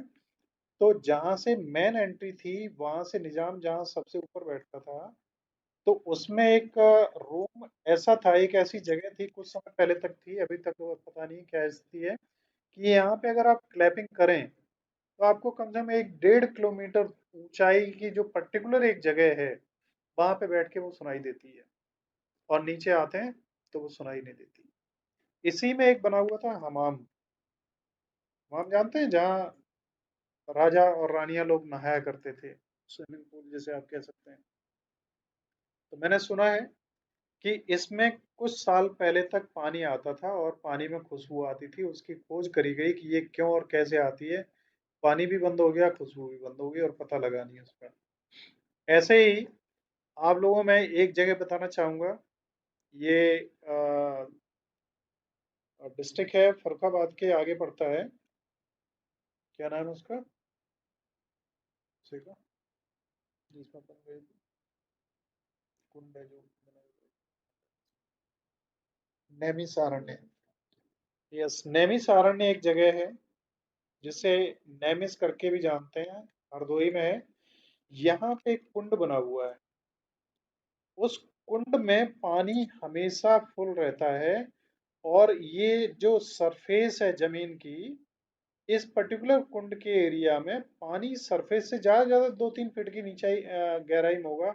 और फुल रहता है, वो हमेशा पानी भरा रहता है। और बाकी जगहों पे अगर आप पानी खोदेंगे तो ज्यादा गहराई में होगा। और इसकी गहराई का अभी तक कोई पता नहीं लगा पाया, ऐसा कहा जाता है ना। तो ये चीजें हैं जिनके बारे में आप जानिए और देखिए और एक्सप्लोर करिए। बहुत सारी चीजें हैं, बहुत कुछ जानने और समझने योग्य हैं जो आपको जाननी चाहिए। आगे बढ़ता हूँ मैं। देखिए, नेक्स्ट है brief survey of religion and philosophy. धर्म और अध्यात्म का एक सर्वे। धर्म और अध्यात्म की बात करें तो हिंदुस्तानी एक वो देश है जहाँ पे अध्यात्म को सबसे ज्यादा वरीयता दी जाती है। एक राजा एक भिखारी के चरणों में गिर जाता है और भिखारी राजा से ज्यादा सम्मान पाता है। वो केवल हिंदुस्तान है। हिंदुस्तान में चाहे क्रिश्चियनिटी हो, इस्लाम हो, हिंदुइज्म हो, या बुद्धिज्म, या जुडाइज्म, जिसमें अ, इनके जो स्पिरिचुअल गुरुज हैं वो सबसे ज्यादा सम्मान के पात्र होते हैं। और फिलॉसफी क्या है? फिलॉसफी की अगर बात करें तो एक बहुत बड़ा शब्द, बहुत गहरा शब्द है। जीवन को जीने का तरीका। जीना, जिंदगी का उद्देश्य क्या है? आप क्यों पैदा हुए हैं? आपके पैदा होने के पीछे क्या कारण है? हम क्यों जी रहे हैं? हमारा उद्देश्य क्या है? हमारा जीने का तरीका क्या है? क्या सही होना चाहिए? क्या सिद्धांत है जीवन के? किन्हें फॉलो करना चाहिए? ये सब चीजें इसके अंतर्गत आती हैं। एक फिजिकल लाइफ, एक फिलोसफिकल लाइफ। फिजिकल लाइफ में जो आदमी जितना सफल माना जाता है, फिलोसफिकल लाइफ में उतना ही बड़ा वो असफल माना जाता है। आप प्रधानमंत्री बन के पूरे देश पे राज्य करना चाहते हैं। क्यों राज्य करना चाहते हैं भाई? आपकी ऐसी इच्छा क्यों है कि सब लोग आपके अंडर में हो? फिलॉसफी ये कहती है कि आप अपने आप में इतने फुलफिल्ड हो कि आपको दुनिया की किसी भी इच्छा की जरूरत न रह जाए, आप अपने आप में कंप्लीट हो। ये फिलॉसफी बहुत लंबी चीज है, शॉर्ट में आगे बढ़ते हैं। आगे आप देखेंगे तो a brief survey of religion में हम आगे बढ़ रहे हैं। रिलीजियस प्रैक्टिसेस में हमारे चर्च हैं, मस्क हैं, टेम्पल्स हैं, या इसी तरीके की और चीजें हैं। आपको मालूम है यहाँ पे एक टेम्पल है दिल्ली में, बड़ा फेमस, उसका नाम क्या है, कोई बताएगा?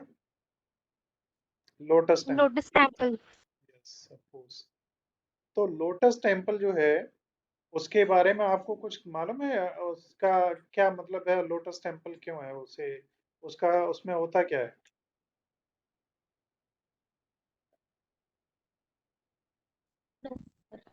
टेम्पल का मतलब क्या होता है? पूजा स्थल, ए प्लेस ऑफ वर्शिप। लेकिन इस टेम्पल में कोई पूजा नहीं होती, मालूम है आपको? लोटस टेम्पल में होता क्या है कि कोई पूजा नहीं होती।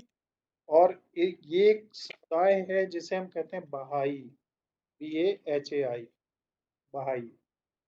बहाई समुदाय इस बात में विश्वास करता है कि कोई भी मूर्ति या किसी भी तरीके की चीज में अटैचमेंट डेवलप होता है जो गलत है। भगवान अ, हर जगह उपलब्ध है, हर रूप में उपलब्ध है। इसलिए जैसे इस्लाम में भी है कि स्टैचूज वगैरह को और इनको किसी को भी वो नहीं मानते, है ना? तो लेकिन फिर भी उनके कुछ सिंबल्स हैं जिन्हें वो प्रायोरिटी देते हैं, जैसे एक 786 लिखते हैं, या चांद सितारा होता है, ग्रीन कलर है, ये सब चीजें। बहाइज में इन्हें भी नहीं मानते। तो लोटस टेम्पल में अगर आप जाते हैं तो वहाँ कोई मूर्ति नहीं है, कोई फोटो नहीं है, कोई चित्र नहीं है। वहाँ कहीं भी आप तसल्ली से अकेले में बैठ के अपनी प्रार्थना जो करना चाहें वो कर सकते हैं। ओके, मैं आगे बढ़ूँ? कोई क्वेश्चन अगर कहीं भी हो तो आप लोग पूछ सकते हैं। Now what is philosophy? अब फिलोसफी क्या है? फिलोसफी एक बड़ी उल्टी चीज है। ऐसी उल्टी चीज है कि अगर इसके चक्कर में आप पड़ गए तो आप ये समझ लो अनफिट फॉर सोसाइटी एक शब्द है, वो आपके लिए बेहतर होगा। आप में से बताएंगे कितने लोग, और मैं जानता हूं हर कोई बता देगा, लेकिन वही बताना कठिन होगा। आप में से बताइए ये क्या है, क्या लिखा है ये?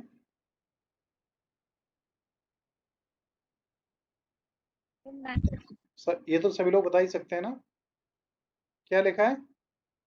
एंड 9 ही है ना?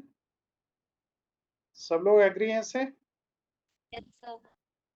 चलिए, तो देखिए फिलॉसफी क्या कहती है कि ये 9 लिखा है, आप भी मानते हैं इसको, ये 9 है। अब आप यहाँ खड़े हैं इस साइड में, फिर आप यहाँ खड़े हैं, इस साइड से खड़े होकर जरा इसे देखो, तब बताओ क्या है ये? Sir six. तब सिक्स। 6 है। अब ये बताओ, ये वाला बंदा सही है नीचे वाला, या ये वाला सही है? कौन सही है दोनों? दोनों ही। दोनों ही सही हैं। तो अगर एक आदमी कहे कि ये धन और पैसा और मान सम्मान बेकार की चीजें हैं, इनमें कोई अर्थ नहीं है, तो वहीं पे दूसरा बंदा कहता है कि अगर तुम्हारे पास 2 कौड़ी पैसे नहीं है, साले भूखे मर रहे हो, तुम्हारा सोसाइटी में 10 लोग तुम्हें इज्जत करने वाले नहीं है, तो तुम्हारी जिंदगी का क्या अर्थ है? तो इन दोनों में से कौन सही है, बताओ? कोई है सही? सर अपने अपने प्लेस पे सर सर अपनी अपनी जगह पे सर दोनों ही सही सर हैं। और दोनों में से वास्तव में जो फिलोसफिकल बेंट ऑफ माइंड का आदमी, अगर उसके अंदर अभी भी कोई इच्छा है बकाया, जैसे वो भगवान को प्राप्त करना चाहता है, अगर उसके अंदर ये इच्छा अभी बकाया है कि भगवान को प्राप्त करना चाहता है, तो ये इच्छा भी एक इच्छा ही है। और चाहे आप सोना प्राप्त करना चाहते हो या मुख्यमंत्री कुर्सी प्राप्त करना चाहते हो, आप कुछ प्राप्त करना चाहते हैं, अगर ये इच्छा आपके अंदर बकाया है, तो आप नहीं कह सकते कि आप अभी एक फिलोसफर बन गए। या आप फिलोसफर का मतलब एक थोड़ा सा और अलग है, जो मैं डेफिनेशन दे रहा हूँ वो और डिफरेंट है। आप शेक्सपियर से की डेफिनेशन एक अलग होगी, और महात्मा बुद्ध की एक डेफिनेशन अलग होगी, गुरजेफ की अलग होगी, लाओत्सो की अलग होगी, विवेकानंद की अलग होगी। सभी की अपनी अपनी अवधारणाएं एक दूसरे से अलग हो सकती हैं, लेकिन वो अवधारणा जो आपको इटरनल सेटिस्फेक्शन दे, जिसके आगे आपको कोई भी चीज दूसरी कभी अच्छी न लगे, और थोड़े दिनों बाद अगर जो अच्छी लग रही थी खराब लगने लगे, तो समझ लेना कि that was not an eternal thing. बस इस पे ध्यान रखना है। अब फिलोसफीज पे आप छोड़ दीजिए, उन्हें भगा दीजिए। आप आप में से अगर ज्यादातर लोगों में से जो नॉन वेज नहीं खाते हो, उनसे कहा जाए कि भाई चिकन बहुत अच्छा होता है, तो कई लोग तो चिकन को अगर सामने देख लें तो उन्हें वॉमिटिंग आ जाएगी ना, आ जाएगी नहीं? यस सर, जी सर। और एक बंदा चिकन को आने पे बनने पे उसकी खुशबू से ही उसके मुंह में लार टपक रही है, तो दोनों में से कौन सही है? सर दोनों ही ठीक है सर, अपने अपने प्लेस पे सर। जो दर्शन को समझ रहा है सर। सर सबसे ज्यादा जो निंदा सर की है सर, वो चारवाक दर्शन ने की है सर। चारवाक दर्शन कहता है पीता पीता पुनः पीता, व्यक्ति को इतनी पीनी चाहिए कि वो जमीन पर गिर जाए, फिर उठे फिर भी है सर। लेकिन सर हमारे यहाँ सर, हमारे दर्शन में सब माना नहीं जाता है सर। शराब को बहुत गलत माना जाता है। आप चार वाक की बात करेंगे, और भी तमाम ऐसे समुदाय और सिस्टम्स हैं जिनके अपने अपने नियम हैं, अपने अपने सिस्टम हैं।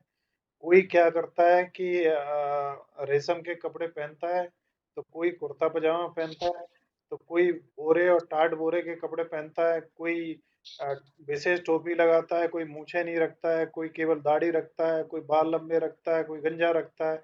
सबके अपने अपने अलग अलग सिद्धांत हैं। तो यस सर। फिलॉसफी में हम किसी भी चीज को इटरनल नहीं कह सकते कि हम जो कह रहे हैं वही सही है।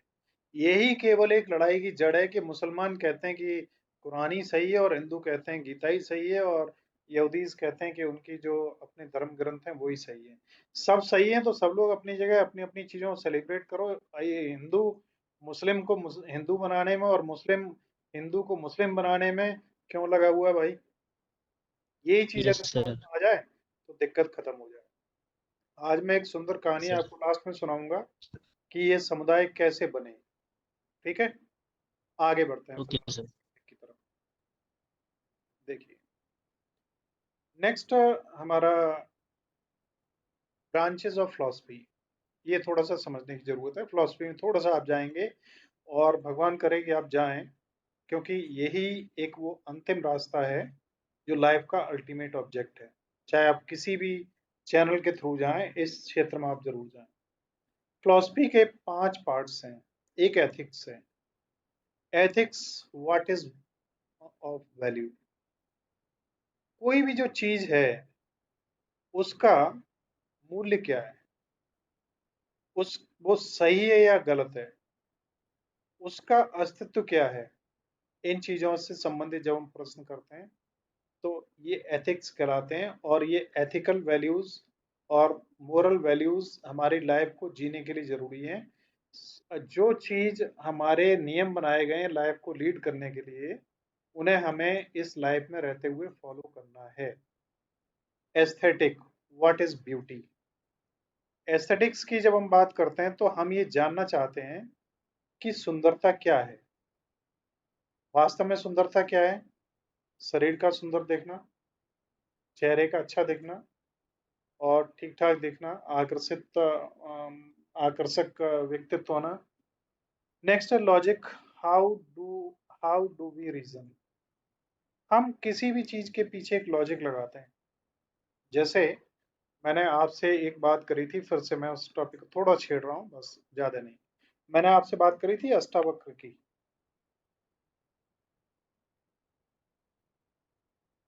नाम ध्यान है ना आपको? किसी को मालूम है कि नहीं? कोई आंसर नहीं आ रहा है? देखिए, मैं पढ़ाते समय केवल पढ़ाना नहीं चाहता। अगर टू वे इंटरेक्शन नहीं होगा, देन यू नो कि मैं फिर पढ़ाई बंद कर देता हूँ। किसी ने सुना है अष्टावक्र के बारे में? No sir. हो सकता है आप लोग उस सेशन में न रहे हो। मैंने आपको बताया था अष्टावक्र के सूत्र जिसमें लिखे गए हैं उसे महागीता कहा जाता है। इसमें एक जगह जिक्र आता है कि अष्टावक्र जब 10-11 साल के थे तो इनके पिता महापंडित थे, और राजा दशरथ ने एक बहुत बड़ा आयोजन किया जिसमें उन्होंने 1000 गायें जो थीं उनके सींग सोने से मड़वा के और उन्हें दान में देने का वादा किया था, जो भी उस शास्त्रार्थ में जीतता उसे देने के लिए। और सबसे बड़े शास्त्री जो थे वो अष्टावक्र के पिता थे। उन्हें पूरा विश्वास था कि वो उसको अवश्य जीतेंगे। लेकिन जब शास्त्रार्थ हुआ 3-4-5 दिन तक चलता रहा और आखिर में ये लगने लगा, पूरी तरीके से क्लियर हो गया कि वो इस शास्त्रार्थ में हार जाएंगे। तो क्या हुआ, अष्टावक्र 10-11 साल का बच्चा था और 8 जगह से टेढ़ा था, वो मतलब कुबड़ निकले हुए थे उसमें, और बहुत ही काला था, सुंदर नहीं था, सिर घुटा हुआ। ऐसा व्यक्ति उस जगह पे जहाँ शास्त्रार्थ हो रहा था वहां पे प्रवेश करता है, और उसे देख के जितने राजा महाराजा बैठे होते हैं वो सब बड़ी तेजी से हंसते हैं, बहुत तेजी से हंसते हैं, क्योंकि एक विचित्र सा आदमी आ रहा है और वो क्या कह रहा है, वो ये देख रहा है कि उसका पिता हारने वाला है। तो वो ये कह रहा है कि शास्त्रार्थ ही करना है, तो मैं शास्त्रार्थ के लिए आया हूँ और मैं सबसे पहले ये कहना चाह रहा हूँ कि शास्त्रार्थ चाहे जो करे, चाहे जिस विषय पे करे, मेरे से करे, लेकिन उससे पहले मैं अपने फॉलोअर से कह देना चाह रहा हूँ कि वो गायें जो 4-5 दिन से एक जगह गिरी हुई खड़ी हैं, उन गायों को मेरे घर ले जाओ, क्योंकि मैं ही जीतूंगा और मुझे कोई हरा नहीं सकता। ऐसी बात कह रहा है इतने हजारों राजाओं के बीच में, जो हजारों महापंडित हैं, और राजा दशरथ का दरबार जहाँ लगा हुआ है, एक बालक ऐसी बात कह रहा है तो सभी क्या करेंगे? क्या करेंगे बताओ? सब हंसेंगे। सब खूब तेज हंसे, बहुत तेज हंसे। राजा दशरथ की भी थोड़ी सी हंसी निकल गई। ये ऐसा कूड़ा कबड़ा, काला और इतना टेढ़ा 8 जगह से, जो चल भी नहीं पा रहा है, विचित्र तरीके से चलता है, ये शास्त्रार्थ में जीत जाएगा जो कोई नहीं जीत पाया। तो जब सब हंसे तो उस अष्टावक्र ने क्या कहा? क्या कहा मालूम है? उसका सेंटेंस क्या था? कि ये सब चमार हैं।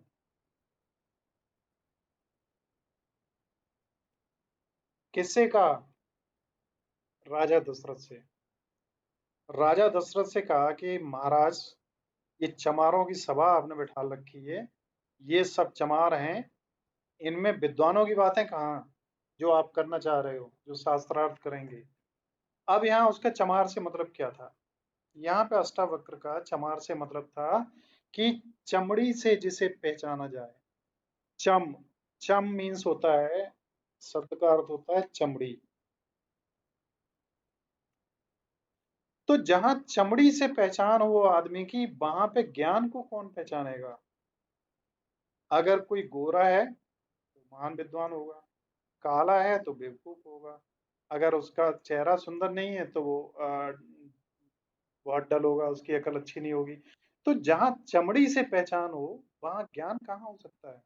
और जहाँ चमड़ी को ही वरीयता दी जाती हो, ऐसी सभा का आयोजन करना कहाँ की अकलमंदी है? ये सुन के जब सुना महाराजा दशरथ ने, तो सन्न रह गए, और शास्त्रार्थ हुआ। अष्टावक्र उसमें विजयी हुए। उसके दूसरे दिन अष्टावक्र जब निकल रहे थे, महाराजा दशरथ ने उन्हें देखा, उनके पैरों में गिर पड़े। फिर महाराजा दशरथ ने अष्टावक्र से ज्ञान प्राप्त किया।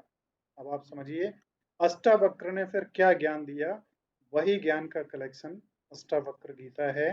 जिस तरीके से अर्जुन को ज्ञान दिया था श्री कृष्ण ने, उसी तरीके से जो बातें अष्टावक्र ने कही राजा दशरथ से, उनका कलेक्शन महागीता है। ठीक है, मैं फिलहाल आगे बढ़ता हूँ, बहुत लंबा टाइम हो जाता है। और कुछ टॉपिक ऐसे हैं जो विद इन टाइम आपके ख़त्म करने हैं, 10 बज चुके हैं। और बस थोड़ा ही है इसमें, ज़्यादा नहीं है। ये है, इसके बाद में लास्ट स्लाइड है। ये हमारे कुछ फिलोसफर्स हुए। और फिलोसफर्स, हर एक फिलोसफर की अपनी अपनी फिलोसफी अलग अलग होती है। जैसे कुछ फिलोसफर कहते हैं कि भाई अंधेरा हो जाए, रात्रि हो जाए, उसके बाद खाना मत खाओ। कुछ कुछ कहते हैं अपने अपने विचार, अपने अपने धर्म, अपने अपने सोच, अपने अपने जो बातें होती हैं वो हैं, उनके हिसाब से सभी लोग आगे बढ़ते हैं। इसके साथ में ही ये टॉपिक आज का ख़त्म है। एक पार्ट और होगा और आपकी फर्स्ट यूनिट फिनिश हो जाएगी। यहीं पर हम इस डिस्कशन को ख़त्म करते हैं। अगर किसी का कोई क्वेश्चन है तो ज़रूर पूछ लीजिए आप। फिलोसफर और पागल में थोड़ा सा ही अंतर होता है, समझना। पागल जो होता है वो खुद अपने नियंत्रण में नहीं होता, और फिलोसफर जो होता है वो केवल अपने ही नियंत्रण में होता है, वो किसी दूसरे नियंत्रण में नहीं होता। आप अगर उस पर हंस रहे हो तो वो भी बहुत तेज हंसेगा, उसे भी कोई फर्क नहीं पड़ता। आप उसे गालियां दे रहे हो, उसे कोई फर्क नहीं पड़ता। आप उसे अच्छा कह रहे हो, उसे कोई फर्क नहीं पड़ता। तो फिलोसफर और पागल में बस थोड़ा सा ही अंतर है, इसलिए फिलोसफर और पागल दोनों एक जैसे दिखते हैं। अब मेरी बात यहाँ खत्म होती है, किसी कोई प्रश्न है तो पूछ लीजिए। सर कोई कहानी सुनाने की कही थी आपने। बिल्कुल, मैं एक कहानी आपको सुनाऊंगा। कोई क्वेश्चन हो तो वो पूछ लो।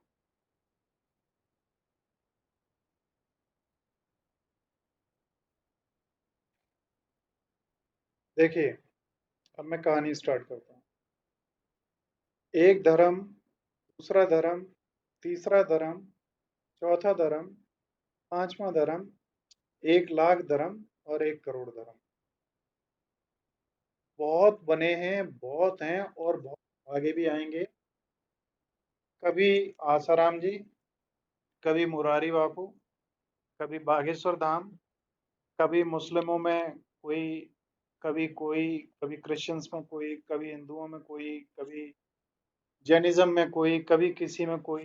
यहाँ जो मैं कहानी सुनाने जा रहा हूँ उसके मूल सार को आप समझने की कोशिश करना। मूल सार उसका ये है कि आप फॉलोअर न बने। अगर किसी चीज को आप फॉलो कर रहे हैं, इसका मतलब सीधा सा ये हुआ कि आपकी जानने की इच्छा तो कुछ है ही नहीं, और आप अपने आप में इतने कमजोर हैं कि आप जानने की इच्छा तक नहीं रख रहे हैं। तो खोजेंगे किसे?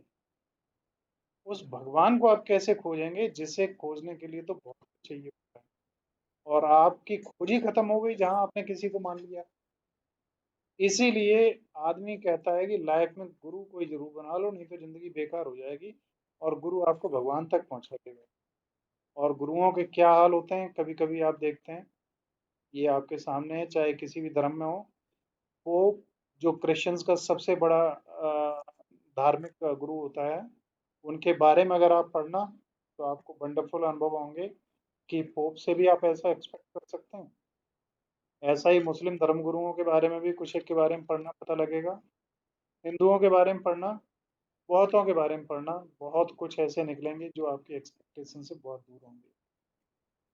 कहानी ये कहती है कि अगर आप थोड़े से अक्लमंद हैं तो आप एक नया धर्म बना सकते हैं।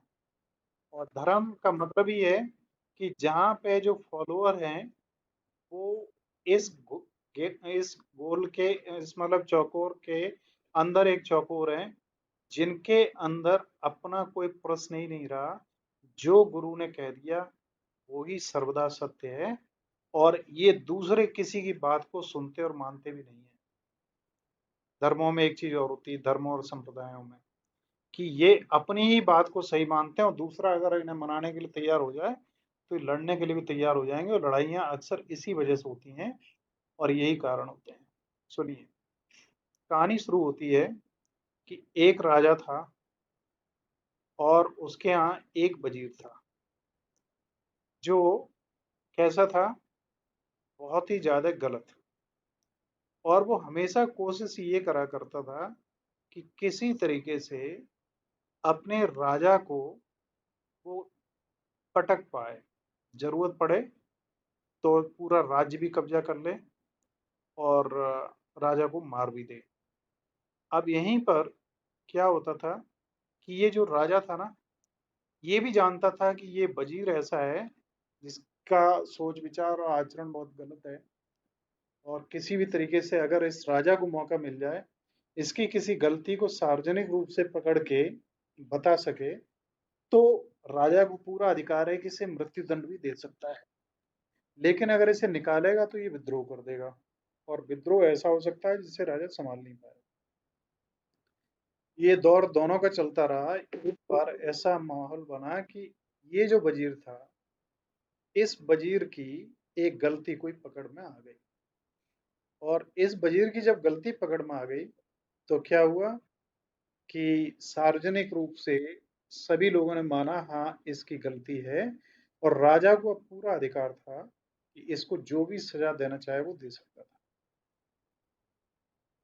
राजा ने कहा कि इसे जेल में डाल दी जाए, और 15 दिन के बाद में इस बात को डिसाइड किया जाएगा कि इसके साथ क्या किया जाए। राजा ये चाहता था इसे मैं मौत से इसको मतलब मृत्यु दंड न दूं, फांसी न दूं, इसकी गर्दन न काटूं, कुछ ऐसा करूं कि क्या हो कि ये आजीवन अगले जन्म तक हमें याद रखे, और इतनी महान बेइज्जती हो इसकी कि ये सभी के सामने इसको सबसे ज्यादा जलालत झेलनी पड़े। तो क्या हुआ, 4-5 दिन ये भी बहुत परेशान रहा।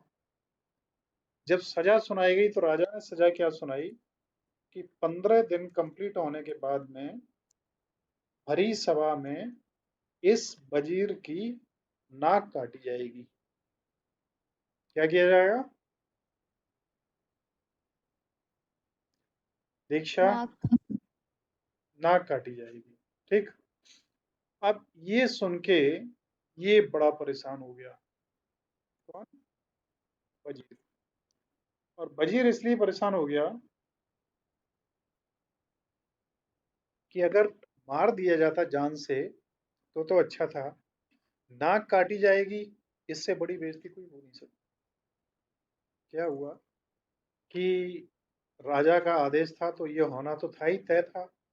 लेकिन वजीर भी बहुत अक्लमंद था। अचानक वजीर के दिमाग में एक कोई विचार आया, और इतना मतलब शांत हो गया वो, बहुत ज्यादा शांत हो गया। और लोगों ने उसका जो व्यवहार देखा वो बड़े आश्चर्यचकित हुए कि कल तक ये इतना परेशान था और अब इतना ये कूल और शांत है। तो क्या हुआ कि तसल्ली से दिन पूरे हुए। जो दिन आया उस दिन राइट टाइम पे राजा ने ऑर्डर दिया और उसकी नाक को काट दिया गया। जैसे ही नाक कटी, वैसे ही इस वजीर ने ऐसी नौटंकी करनी शुरू करी, इतने बड़े लेवल पर नौटंकी करी कि ओ महाराज, आप तो साक्षात मेरे सामने दिखाई दे रहे हैं प्रभु। आप ही जो है इन दो नाक, नाक जो है दो आंखों के बीच में रुकावट थी, अब तो रुकावट आपने खत्म कर दी, अब तो भगवान के साक्षात दर्शन हो रहे हैं। इस तरीके से इसने ऐसी नौटंकी शुरू करनी करी। तो ऐसी बड़ी नौटंकी थी कि जनता पूरी ये समझी कि इसको भगवान के दर्शन हो रहे हैं। इधर राजा को भी लगा यार वास्तव में से भगवान के दर्शन हो रहे हैं। तो राजा और प्रजा सहित इसके पैरों में गिर पड़े सब। किसके? किसके पैरों में? वजीर के। वजीर ने क्या किया कि जैसे ही ये सब उसके पैरों में गिरने लगे, वजीर कौन बन गया? कौन बन गया? एक गुरु। और गुरु किसका? एक नया धर्म या एक नया संप्रदाय। और इसकी पहचान क्या होती थी? नाक कटे हुए लोग। जैसे आज कोई कुछ कहता है, कोई कुछ कहता है, उसकी पहचान किसी और से होती है, किसी की पहचान किसी और से होती है। तो यहाँ पहचान थी नाक कटे हुए लोग। अब क्या होता था कि कैसे शिष्य बनाए जाते थे, इसकी प्रक्रिया को आप समझिए। हर धर्म में हर क्रियाकांड कुछ होते हैं जिससे शिष्य बनाए जाते हैं। तो ये शिष्य कैसे बनाता था उसे समझिए। शिष्य ये कुछ इस तरीके से बनाता था कि ये एक, मान लीजिए ये एक लाइन लगी हुई है शिष्यों की, जो शिष्य आज शिक्षा ग्रहण करेंगे, और यहाँ पे ये गुरुजी का टेंट लगा हुआ है, और यहाँ से ये इधर निकल के जाएंगे। जब ये एंट्री करेंगे यहाँ से, है ना, जब ये इधर निकल के जाएंगे और यहाँ से एंट्री करेंगे, तो यहाँ जो गुरुजी बैठे हुए हैं, गुरुजी के शिष्य वहां अंदर हैं, वो क्या करेंगे, इसकी नाक काटेंगे। जैसे ही इसकी नाक काटेंगे फिर ये गुरुजी के पास पहुंचेगा, और गुरुजी के पास पहुंचेगा वैसे ही गुरुजी कहेंगे कि सुन बेटा, अब बहुत अच्छी नौटंकी करना इस टेंट के बाहर निकलते ही, यहाँ पे पहुंचते ही, और ऐसी नौटंकी करना, इतने बड़े लेवल की नौटंकी करना कि बाकी के सब लोगों को ये पूरा एहसास हो जाए कि तुम्हें भगवान दिखाई दे रहे हैं। और दूसरी एक चीज मैं और तुम्हें क्लियर कर दूं कि अगर तुमने अच्छी नौटंकी नहीं कर पाई, तो हम एक ऐसी नौटंकी खड़ी कर देंगे कि हम ये सिद्ध कर देंगे कि इसकी भगवान में आस्था नहीं थी, इसलिए इसको भगवान के दर्शन नहीं हुए, ये दुष्ट है और इसको समाज में जीने का अधिकार नहीं है। तो ये जो पीछे लोग खड़े हुए हैं, जो अभी भगवान बनना चाह रहे हैं, शिष्य बनना चाह रहे हैं, ये सब लोग क्या करेंगे, मार मार के इसे मार डालेंगे।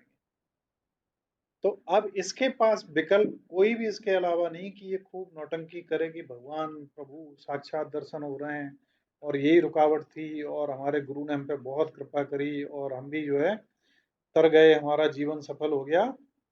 इसके अलावा कुछ नहीं था। तो कहानी का सार बस यही कहानी खत्म होती है, और इसका सार अब आप जो भी लगाएं, मेरा सार सार सिर्फ इतना है कि अगर आपकी अपनी आंखें खुली नहीं है और आपने खुद कोई एफर्ट नहीं करे, तो आपको भगवान तो क्या, कुछ भी नहीं मिलेगा। और अगर आप किसी के फॉलोअर हैं, तो इसका मतलब है कि आपने सीकर वाली जो संभावनाएं अपने अंदर थी वो सब छोड़ दी, और आपने किसी को मान लिया। आपने E equal to M C square को मान लिया, अच्छी बात है। E equal to M C square के आगे भी कुछ चीजें हो सकती हैं, उन्हें भी जानने की कोशिश करें। तो हमारे जानने के स्तर 3 होते हैं, समझिए इसको, थोड़ा सा लास्ट में बात खत्म करूंगा इस। पहला होता है नो वाई। ऐसा क्यों होता है? जैसे